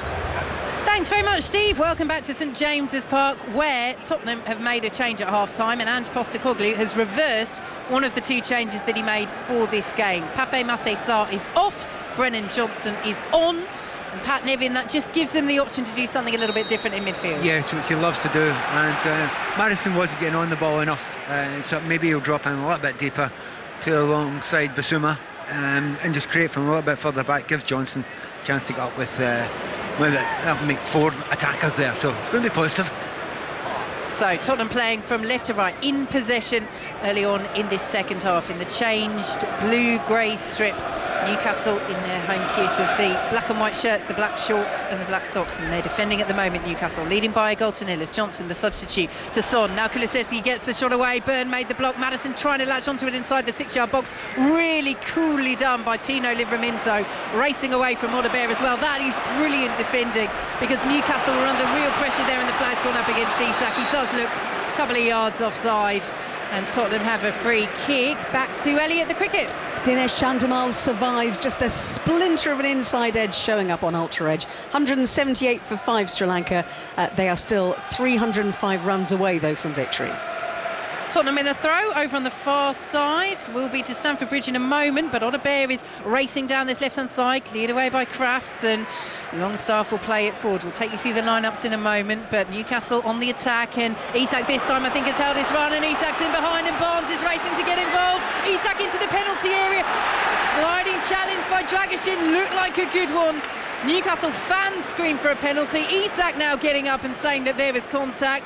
First viewing, and it's the other side of the pitch, but it did look like a good challenge. Rob Jones agrees, and Tottenham on the counter at the other end, but that ball into the box is behind the run of Udogie, cleared away by Newcastle, but will be picked up once more by Tottenham, played out to this right-hand side. Here is Porro trying to feed Kulusevski, still has the ball inside the box. Now Porro gets it back from Kulusevski, whips the ball across. Oh, how they missed that! Son can't make contact from 3 yards out, and Newcastle United clear. What a start to the second half this is. Newcastle still lead by a goal to nil. Tottenham coming forward. Here is Basuma, intercepted by Longstaff. Basuma on the slide, can't win it back. Here's Harvey Barnes being pulled back by Basuma, and that will be a yellow card for Yves Basuma, and a free kick to Newcastle, and a chance to bring in Pat Nevin. Phenomenal start to the second half. Classic Ange Postecoglou. Right, we're not going to wait. 45 minutes gone, it's not working. I'm going to make a bunch of changes. One personnel change, but system-wise, you've actually got Son through the middle now. Kulusevski beside him. Odegaard, who wasn't looking good on the right, he's been moved to the left. You've got Brennan on the right, and saying to the team, go, attack, score a goal, create chances.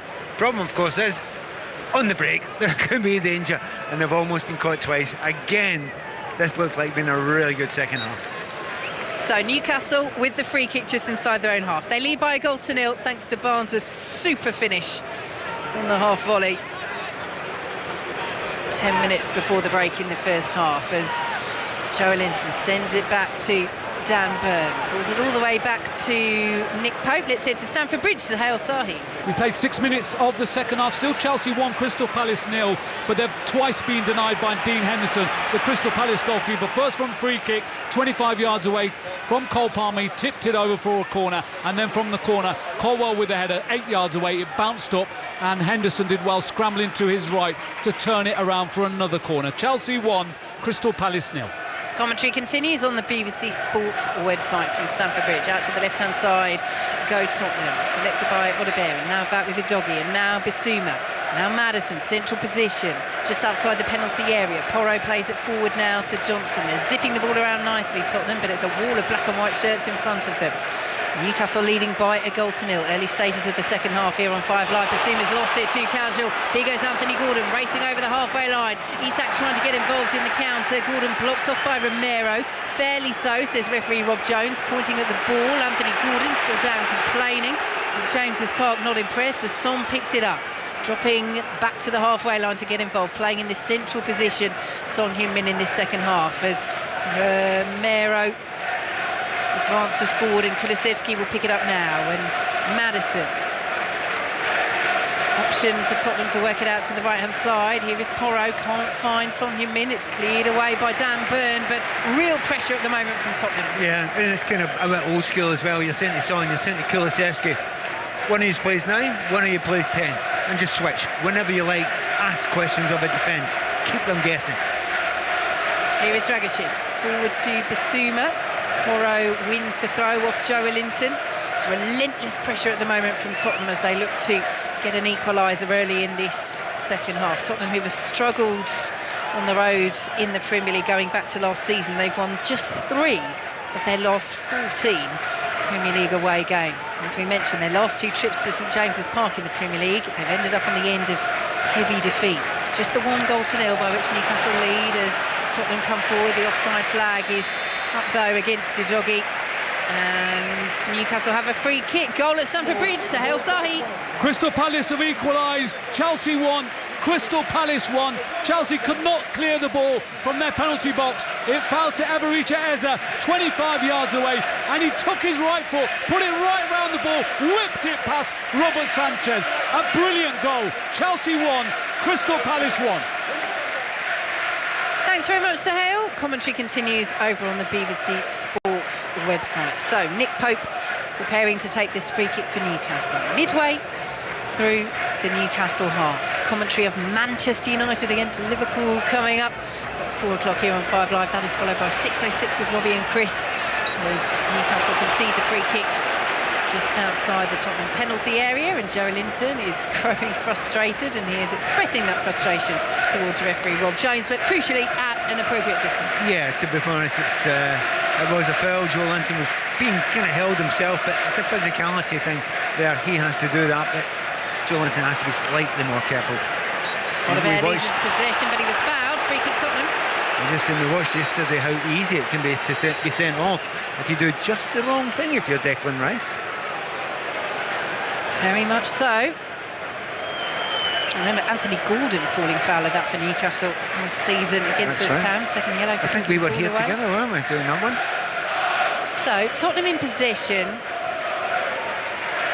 and Dragashin has it in the centre circle. They have Vicario in goal. The back four: Porro, Romero, Dragashin. In for the injured Van der Ven and Udogie, as they can't make the most of that down the left-hand side. Bissouma then is sitting in front of that back four. Got Maddison and Kulusevski ahead of him, and Johnson and Odeberry out wide, and then Son up front. But as Pat said, it is pretty fluid. Son, though, that is the key change, isn't it? He's gone central, and everything is kind of working around. Yeah, exactly. And if you can get Kulusevski, who prefers playing in a just off the striker role, but yeah, it's that ability for all those players, such as Maddison, to play just about anywhere. Kulusevski can move. Certainly Son, ability to move there and just find out where the space is and try and pick the ball up there. Problem they've got is there isn't much space for defence at Newcastle at the moment. They're really well organised. Newcastle lose possession as they look to counter. They are looking dangerous on the counter when they come forward, Newcastle, but it's relentless Tottenham pressure at the moment when Tottenham get the ball at the other end. And ball is whipped in by Brennan Johnson. Took a little deflection. What a miss by Odeberry. The deflection perhaps just put him off as he came in at the far post. He was completely lost by the Newcastle defence, and Wilson Odobert, the 19-year-old, has skied that ball over the bar at the far post. Oh, that's an incredible miss. It may be slightly further outside the goal line than you think, but you've got to get it somewhere on target there. But I think it's one of those ones where, as it's coming over, he thinks, I'll knee that, but then it's been changed the direction. He thought, I might head it. And while he's thinking about that, the ball's coming. He's not been able to react quick enough. That's a great chance for Spurs. Maybe the best of the game so far. Yeah, I think you're right, Pat, as Tottenham have it with Dragoshin. It is that little deflection, isn't it? And suddenly he's got about 3 split-second decisions to make, and he hasn't quite been able to make the right one and reshape his body. Yeah, we take it for granted the natural strikers do that without thinking about it, but the rest of us don't. Oh, good ball by Kulusevski. Brilliant sliding interception from Dan Burn to stop Son having a one-on-one with Nick Pope, as Pope will now clear away on the edge of the 6-yard box. And Romero underneath that flicks it back to Vicario. But he's just so... We said it in the first half. You said it in the first half, Pat. He's so much more influential, Son. Now he's switched to the central position than he was out, stuck on the left wing. I think when he felt that Harry Kane left, he would maybe get a lot more time centrally. Particularly no Solanke, no Richarlison. They are limited in terms of those central options at the moment. Here is Son, central position, just inside the area, drives, blocked by Burn. Tottenham corner, and again, last-ditch effective defending from Newcastle. Quickly to the F1, Harry Benjamin. Lap 31 of 53, Oscar Piastri still leads 3 seconds to Lando Norris. The 2 McLarens, though, have been told they can race. Leclerc and the Ferrari is chasing them for third. Well, Porro's delivery and deflected off the bar. Tottenham played the corner short, and now they've hit the woodwork. Took a big deflection, has rattled off the woodwork, with Nick Pope beaten as Kulusevski picked it up. Anthony Gordon dispossesses him just outside the penalty area, tries to play it off Kulusevski. He'll have it once again, Gordon. Well, both sides now rattling the crossbar at that end of the ground in front of the Gallagher. Newcastle still lead 1-0, but Tottenham really pushing for this equaliser in the early stages of this second half. 10 minutes gone on 5 live as Udogie plays it out to the left-hand side, and Maddison with the blue boots picks it up, left-hand side of the penalty area now. Low shot across goal, Pope's fumbled in, and it's back across, and can't be kept out on the line. Brennan Johnson, the substitute, with the effort back across goal, and Dan Burn trying to get back there and defend, can only deflect the ball into his own net. Might have been on target anyway from Johnson, and Postecoglou won't care. He's out, he's applauding. Tottenham have levelled, it's 1-1. Yeah, and the way that it started the second half, the changes that Ange Postecoglou made has made a massive difference. They've just taken this game completely to Newcastle, who could only play in the break, and you did feel it was coming there. The ball was played down. I'm trying to see if there was any chance of an offside there. And by the way, that is an absolute 100% own goal by Dan Burn. I don't think it's going in there. He tries to clear it, and he roofs it. He absolutely roofs it. And do you know what? The frustration for the Newcastle defence, it's initially on target from Johnson, but Pope makes a brilliant save, pulls it away. That means it's going away from goal. And Dan Burn on the goal line can only slam it into the roof of his own net. So 1-1, Tottenham coming forward again. Kulusevski, brilliant skill down by the byline. The ricochet goes for a corner. Looked like it might have come off Kulusevski there, but it's more the Gallagher end protesting rather than the Newcastle players. Well, Tottenham have started this second half as brilliantly as Newcastle started the first, and at the moment it's all Newcastle can do to hang on. Yeah, exactly. I mean, I thought it was dangerous moments after the ball hit the crossbar, but it's been dangerous moments since the change, since half-time. Corner short again. They've been doing that all game, Tottenham. What can they do here as they work it out to Maddison? Edge of the penalty area. Porro sends the ball across. It's cleared away by the head of Lloyd Kelly, but Newcastle are so deep. The black and white shirts camped around their own penalty area as the ball's out of play for a Tottenham throw. It's interesting to see what Eddie Howe does. Can he tactically change it to adapt to now? Because they're camped. They're absolutely camped in their own half. In fact, their own last third. They need to do something to get out. Tottenham in possession midway through the Newcastle half. It's 1-1. So they whip the ball into the area. Son goes down. No penalty appeal from the South Korean. Maddison's won it back. They just cannot keep hold of the ball at the moment. Guimaraes dispossessed. Maddison brought down by Guimaraes. Well, Son had the ball right outside the D there. Guimaraes is going to get a yellow. And you just wonder really whether Rob Jones could have allowed play to continue, because they were still in a good position there. This, however, is a very good position, and this is Maddison too. Well, very importantly, Guimaraes, he'd been done, he'd been left behind. He has had very little impact in this game. and that was just sheer anger. So the referee knew that free kick was going to come long before it came. So he was reaching for his card before the connection actually happened. And you just wonder now, I mean, is it Tonali? Do you need to look to Tonali now? Because if you're looking at that midfield for Newcastle, they have absolutely no control whatsoever on the ball, whereas Spurs, utter domination. And they're all on yellow cards now. Joe Linton, Sean Longstaff and their captain Bruno Guimaraes. So, got a few options in terms of set-piece takers here, Tottenham. Dead central position, 25 yards out. You would think, with players of the quality of Maddison, you've got Porro there as well, that they're going to go for goal here, Tottenham. Could try something different though. We've seen quite a few set pieces where they've used a training ground routine and played it along the grounds. But this is perfect position, you think? Yeah. Almost perfect position to have a shot. Well, both Porro and Maddison look like they fancy this. So let's see. Tottenham with the free kick, and it's struck over the bar by Pedro Porro. Hop, skip and a jump of frustration. Manchester United against Liverpool coming up on 5 Live at 4 o'clock, and from Old Trafford, John Murray has the team news. And Vicky, I have news of first starts for Manchester United for both Zirkzee and De Ligt, and also Garnacho gets his first start of the season for Manchester United. So 3 changes from the team that started at Brighton, and that means Maguire's on the bench, Mount is injured, and Amad Diallo loses his place for this match as well. Remember, new signing Manuel Ugarte can't play yet, and Liverpool's new signing Federico Chiesa is not involved for them. In fact, Arne Slot goes with the same team that started against Brentford last Sunday afternoon, when you were watching, of course. I was indeed. On a Slot's first Anfield game as Liverpool manager. Perfect start to the season so far for his reign. 2 2-0 wins. There's quite a lot going on here, isn't there? Right in front of us just now. The players stopped, all the players have come over for a drink of water. However, there are things going on.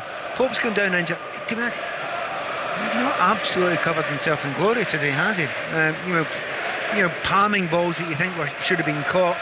So, not absolutely his best day, but he's gone down injured, and whether that's a set injury where you have to go down and give your team a chance to make an adaptation, I think Murphy will come on just now, but certainly changes need to be made for Newcastle just now, because they have lost completely lost the second half. They've not been in it apart from maybe a couple of breaks. Yeah, loath to cast any aspersions as I am. I think he's going to be all right. Because Harvey Barnes, Newcastle's goal scorer in the first half, comes off, and Jacob Murphy comes on. Murphy, who've got a brace against Tottenham when Newcastle beat them 6-1 here a couple of years ago. But I think you're right in terms of what you say about Nick Pope, Pat. He is up to his feet. He's going to take his goal kick on the edge of his 6-yard box. Recalled to the England squad for the first time since the 2022 World Cup in midweek. Of course, wasn't helped by that dislocated shoulder that saw him miss so much of last season, as Joe Linton wins a free kick on the edge of the 6-yard box. But again, as Newcastle wait to take this free kick and Joe Linton is still down, this is where the conversations about the transfer window, the fact that Newcastle weren't able to bring in a reinforcement, particularly at centre-half, having gone after Mark Gay for much of the window. They still have Jamal Lascelles and Sven Botman out because of their ACLs. Fabian Schär is serving the last match of his suspension today, so he'll be a huge player for them to have back. But, you know, Dan Burn and Kraft, I think, have played well, yep. But it's just, if you need to change something, if somebody picks up an injury or it isn't quite working or there's a little bit of shakiness, that is where the reinforcements are not there in the way that they would want. Yeah, I would say the midfield's a big question as well, you know, and Tonali almost is like a new player in many ways, but he needs to get up to the speed of the game. That's the difficulty. And this game is being played at a frenetic pace as Porro plays the ball in. It's dinked away by the toe of Emil Kraft out of the penalty area. Lloyd Kelly ducks underneath it. Good decision making there. And the ball is out of play for a Newcastle throw. It's 1-1, 62 minutes played. Well, the other thing to talk about Newcastle and their problems with making changes, you know, they've really only got Isaac as the main one available now up front. And Isaac quite often last season, very regularly, if he started, he got replaced and rested. Not now. Here goes Brennan Johnson. He's made a real difference since coming off the bench, as that ball in is intercepted by Sean Longstaff before it reaches Maddison on the edge of the area. And Newcastle keep it away though. Here is James Maddison, left-hand side approaching the byline, pulls it back to Udogie, who really was getting into the box at every opportunity in the first few minutes of this second half as Tottenham peppered the Newcastle penalty area with attacks. They found that equaliser, the own goal from Dan Burn, forced by this man, Brennan Johnson, right-hand side of the box, plays it off Kelly, Tottenham corner. You're absolutely right about Brennan Johnson. He's come on a mission, hasn't he? I mean, obviously there's competition for places. You know, there's another winger coming, Odegaard, but there's, you know, lots and lots of players that have played that wide right area. So when you get a chance, you need to prove it to the manager. You know, Brennan Johnson at the start of the second half has done exactly that. They played the corner short again. Here is Odegaard, challenged by Anthony Gordon. Kulusevski will pick it up for Tottenham. Under a little bit of pressure from Gordon, pulls it back to James Maddison, plays the ball into the area, right footed, not the best delivery, headed away by a stooping Lloyd Kelly, picked up by Basuma, edge of the box, might go for goal here, cleared away by Sean Longstaff, but they're deep at the moment, Newcastle, they can't spring this counter. Isak loses out, and it's well defended by Porro, who steers it back to Udogie, who will go all the way back to Vicario. Yep, well done there, Porro. A lot of pressure from Isak, but Isak is as good as anyone in those sort of situations where the ball's bouncing between two players, but Porro's stuck to his guns. Having the ball on halfway, they just cannot retain possession at the moment, Newcastle, and you can hear the frustration around St James's Park. Here's Kulusevski, picked up now by Johnson, low ball in, Son was almost in there, couldn't get there ahead of Pope, who dives and gathers. So 1-1 here, approaching the midway point of the second half. It's also 1-1 between Chelsea and Crystal Palace at Stamford Bridge. That commentary is over on the BBC Sport website. 4 o'clock, Manchester United against Liverpool is our commentary with John Murray and Dion Dublin. And earlier in the Scottish Premiership, the Old Firm derby at Celtic Park was won by Celtic by 3-0. Here is Gordon, nice bit of skill just outside the centre circle. And now Longstaff getting forward, sent it out to the right-hand side, and Livramento, bit of space for Guimaraes, lovely ball forward to the edge of the box, and Longstaff is very well challenged by Romero. And Maddison and Basuma between them, helped out by Odegaard, will work it forward. Basuma on the turn, new Longstaff is right behind him. Tottenham still just inside their own half. Play it out to the left-hand side and just slow the tempo down, Patton. For the first time in this entire second half, everything's been played in the Ange Boyle style up to now in this second half, and it's been quick. They've been closing down, not allowing Newcastle to breathe in the midfield there. They've got more attack-minded players on after that change at half-time as well, so, you know, I don't think they'll rest for long. They want another goal.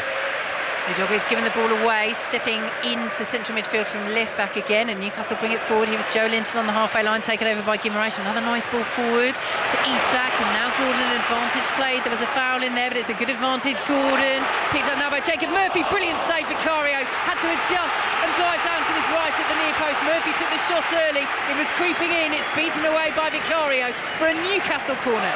Yep, sums up their second half. Just the odd break. But they look good when they make that odd break. Good goalkeeper. That was done at pace there. He went down low to his right-hand side and saved it. But what about the noise? These fans are really getting behind Newcastle to try and drag them back in. Yeah, great reactions, as he so often shows from Guillermo Vicario.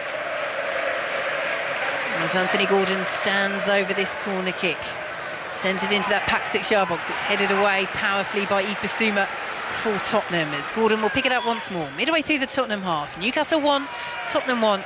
Here on 5 Live and BBC Sounds, as Sean Longstaff will play it all the way back to Nick Pope. Out to the left-hand side he goes. I think Gordon felt like it might have been offside. Wasn't going to get there anyway. Eddie Howe's not happy on the touchline as Kulusevski picks it up. Right-hand side down to the byline up against Lloyd Kelly. Kulusevski still outside the box. Pulls it back now to Pedro Porro getting forward. And now James Maddison, edge of the D. Back to Kulusevski, right-hand side of the area. All very intricate from Tottenham, but they lose possession. And then that was a late challenge from James Maddison. He's raised a hand in apology on Guimaraes, who jumped up. He was so furious at how Maddison had flown in there, but in the end it simmers down very quickly. Maddison booked. Decisive refereeing from Rob Jones, and Guimaraes will let it go. We're about to have a double change. Hall and Tonali are going to come on for Newcastle, but before then let's head to the cricket. Ellie. England edging their way towards victory. Dinesh Chandimal, the big wicket, he's gone for 58 off 62 balls. Just chipping one up from Atkinson to Lawrence at square leg. 195 for 6. Now Sri Lanka. England need 4 more wickets. And that huge roar you just heard at St James's Park is for Sandro Tonali, replacing Sean Longstaff. Lewis Hall is on for Lloyd Kelly. But what a big moment this for Sandro Tonali. He made his comeback a day after that 10-month ban for breaches of betting regulations expired on Tuesday. Started in the League Cup on Wednesday, played 62 minutes, and now plays in the Premier League for the first time since the 21st of October 2023 for Newcastle United. Big moment for the Italy international as Brennan Johnson heads it forward, and Joelinton will intercept for Newcastle United out to the right-hand side. Appeal for handball against Jacob Murphy, not least from Ange Postecoglou, who's right down in front of our position here in the press box, but nothing doing from referee Rob Jones, and Newcastle have it once more. 1-1 here on 5 Live, Pat Niven. Yeah, interesting to see which Tonali we see. I can remember being here for his debut for Newcastle, and he was spellbinding. He was brilliant. Newcastle not brilliant there though, they've given the ball away. Here is Son approaching the penalty area, out to the left-hand side. Tottenham looking for an opportunity with Audebert, just overran it. Newcastle goal kick. Good defending, really good defending, because Audebert was very, very quick, but he didn't have enough space there to get down the line. And you're talking about Tonali, that brilliant start he had, and then it faded, and it was much less effective in some of the games. And I wondered whether at the time it was because him and Guimaraes weren't working well together. Of course, we found out he had things on his mind. Ball goes out of play for a throw to Newcastle, right in front of their manager Eddie Howe. So they are on the pitch together, Tonali and Guimaraes. Still early days in terms of game time, in terms of that partnership, so let's just keep an eye on that. I know, Pat, it's something you spoke about before the game as Newcastle give the ball away again. Audebert, shot blocked away, it'll go out for a Tottenham corner, but that's a couple of times in the last 2 minutes that it's absolutely criminal from Newcastle. Yeah, looking at Newcastle, you're playing out for the back, not good enough there. However, Audebert, you've got to play Son in there. You've got two players tackling you. Son's made a brilliant run out wide, just flick it round the corner to him. It's a tap-in, and he just didn't see it. It's not that he was being greedy, he just didn't see it. Well, he's still 19 years of age, the France under-21 international. Kulusevski swings the ball in, powerful header by Dragoshin, it's wide at the far post. Well, he rose well, the Romanian international. It's a Newcastle goal kick. Goal at Sheffield United in the Championship against Watford, Stephen Wyatt. Yeah, how about this for a fast start for Sheffield United? They lead by a goal inside 90 seconds. Wonderful work. Callum O'Hare down the right-hand side, got to the byline and somehow managed to poke the ball past Daniel Bachmann. Sheffield United 1, so far perfect. Watford 0. And to Stamford Bridge, Sahel Sahi. Chelsea 1, Crystal Palace 1 into the final 70 minutes of the game here. And since Crystal Palace equalised through Eze, they've been the better side. They've created a few chances and been denied by good defending by the home team. Chelsea 1, Crystal Palace 1. Commentary continues on the BBC Sport website as Newcastle break forward. That will be a free kick over on the far side. Doing a little bit more from Newcastle now in the last 10 minutes or so. You know, the changes in the personnel, it's broken up a little bit, and they're not being utterly dominated. And I can see in the middle there, Maddison saying to his teammates, calm it down a little bit. Well, that's not the Ange Postecoglou way. They don't want to calm down. They want to play with all the energy they can possibly use. So they better balance the game now. I think Newcastle have got back into it. They've weathered some of the storm and only lost one goal. They've got a real big showdown these last 20 minutes or so. They have a free kick on the halfway line. Manchester United against Liverpool is our commentary coming up at 4 o'clock on 5 Live. 6:06 follows that, a jam-packed afternoon, and we'll be at the Paralympics from 8 this evening as Dragoshin heads the ball away on the edge of his own penalty area. Ball goes out of play for a throw to Newcastle midway through the Tottenham half, taken quickly by Lewis Hall to Anthony Gordon. Johnson gets a foot in. He's been so impressive since coming off the bench, and he evades the sliding challenge of Gordon, and he's away down the right-hand side. Son Heung-min's in the centre. Johnson pulls the ball across. Almost another own goal. Bruno Guimaraes has busted an absolute gut to get back there and make that interception. It was a vital one because Son was lurking on the corner of the 6-yard box, but that only just trickled past the post, that interception from Guimaraes. It's a Tottenham corner. Everyone was thinking exactly the same thing. It could easily have been on goal. Anthony Gordon looked exhausted there, trying to catch up with Brennan Johnson there. He had no chance, and he's not slow. However, Johnson is ridiculously quick, but also he's tired. There's no doubt there's a few tired Newcastle players out there. Tottenham take the corner short again. Here's Porro, now to Bissouma, edge of the D. It's well closed down by Tonali for Newcastle. As Porro goes down, was he pulled back there by Jacob Murphy? Yes, he was.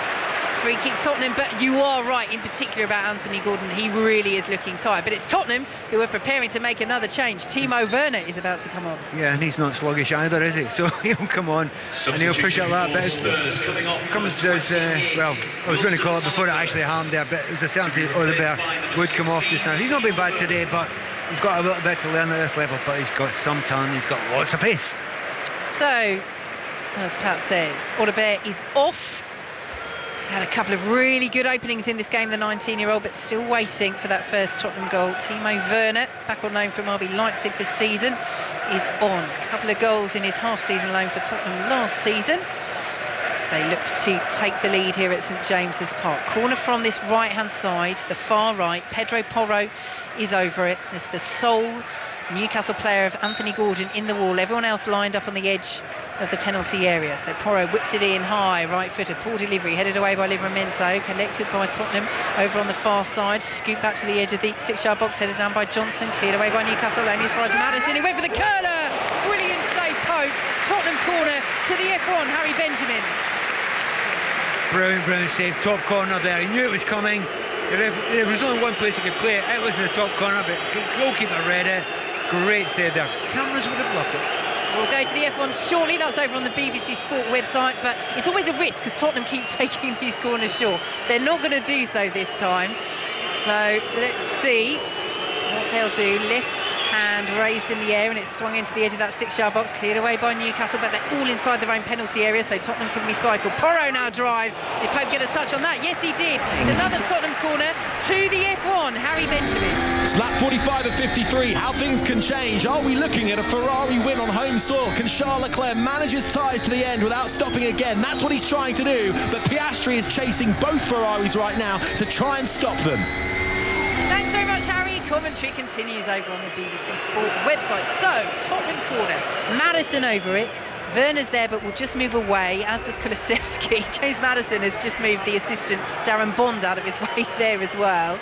And now swings it into the edge of the 6-yard box, flips away again. Newcastle make first contact but can't get second. Bissouma has it on the corner of the penalty area, out to the left-hand side, played to the edge of the box, and Kulusevski.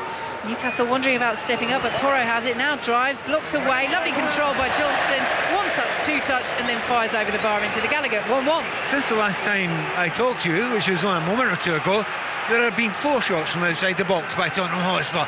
They are just digging it from there all the time. Love to know how many shots they've actually had in this game so far, but that was the one, just the final one there. It was blocked, but that's what you look for sometimes. A deflection falls to one of your teammates and you may get a goal out of that. They've been quite unlucky because very little has dropped to them from those huge amount of attempts they've had from that sort of area. Still on top, Spurs, but not utterly dominant the way they were in the first 10-15 minutes of the second half. 14 minutes to play plus added time. Newcastle 1, Tottenham 1. Nick Pope is just starting to take a little bit more time over those goal kicks as Newcastle have it midway through the Tottenham half. It would preserve this scoreline, both sides unbeaten starts to the season. And after what Eddie Howe has admitted has been a frustrating transfer window, I think Newcastle would say this is definitely a positive point for them against the Tottenham side who was so effective against Everton last time out. They've won a corner though, neither side certainly giving up hope of winning this game. Newcastle corner. Yeah, Murphy, first time on the ball on the right hand side there. Needs to be a little bit lively, he needs to get on the ball as much as he can, so he's won a corner kick, so he's done the right thing there. But very noticeably, Tonali's much further up there than the player that he's replaced beforehand at Longstaff, so really that may well give him a chance, because what a story that would be if Tonali could score in his game back, first game back. Oh, this place would erupt. He has scored once for Newcastle on his debut last August. And they're looking to retake the lead here from this corner. It's swung in, right-footed. Joe Linton was in there. Will come to Murphy on the edge of the area. Well blocked away by Timo Werner. Lewis Hall will keep it alive, but Tottenham will now clear and look to counter. Kulusevski is chasing this. Livramento, his counterpart, number 21, just had a look over his shoulder, nodded the ball back to Pope. He's so composed, isn't he, Tino Livramento? Yeah, I'm just looking at the shots here. 20 shots they've had so far in this game, and you know, that's like shots, not just like things that could be looked at as shots or pass backs or crosses in the box. They are just hammering it there. Let's see if it can work out for them. Newcastle coming forward though. Here is Jacob Murphy bursting towards the penalty area. It's a great run, unselfish. Zach Black stays down. Brilliant